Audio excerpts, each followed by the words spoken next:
Today we're checking out Angrath the Flame-Chained and Oathbreaker, and if you want to give a high five to the only YouTuber doing Oathbreaker content, please hit that like button.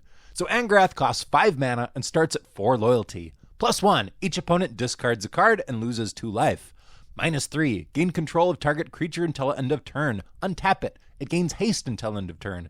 Sacrifice it at the beginning of the next end step if it has converted mana cost 3 or less. -8, each opponent loses life equal to the number of cards in their graveyard. Yeah, this guy seems reasonably good, making everybody discard over and over, and even if they're out of cards, they still lose the 2 life. The second ability can kill some small stuff, and the -8 finishes everybody off. Yeah, I think that's awesome. But what about signature spells? What signature spell would we pick? I looked at all the lists I could find online for this guy. Some people are using discard spells, and while I think there are some good options here, because his +1 already discards from each opponent, I don't know that this is the direction you should go. Especially since Angrath is 5 mana, and because they can see your signature spell from the command zone, they'll try to empty their hand before you discard them. I do like Wrinkle's Prank though, because it can also cause each player to lose 4 life, and or each player sacrifices 2 creatures. Good versatility here.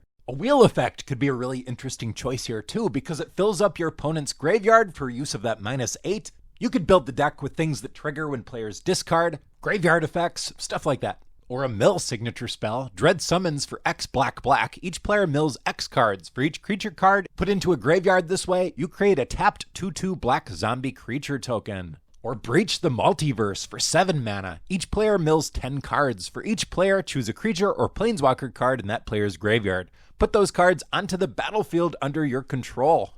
Okay, so 7 mana, yeah, that is a lot of mana, but what you get for this is incredible. 10 cards into their graveyard, well, maybe 9 once you take a creature. That should be enough to kill them if you get to the -8. The creatures you get off of this will help protect Angrath until you get there.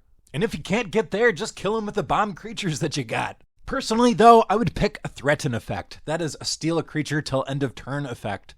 A deck like this should be built with some sacrifice outlets, so that once you're done attacking with it, you sacrifice it and they don't get it back. The sack outlets would be great for Angrath's -3 also, in case you steal a creature for the turn that is bigger and it doesn't sacrifice itself.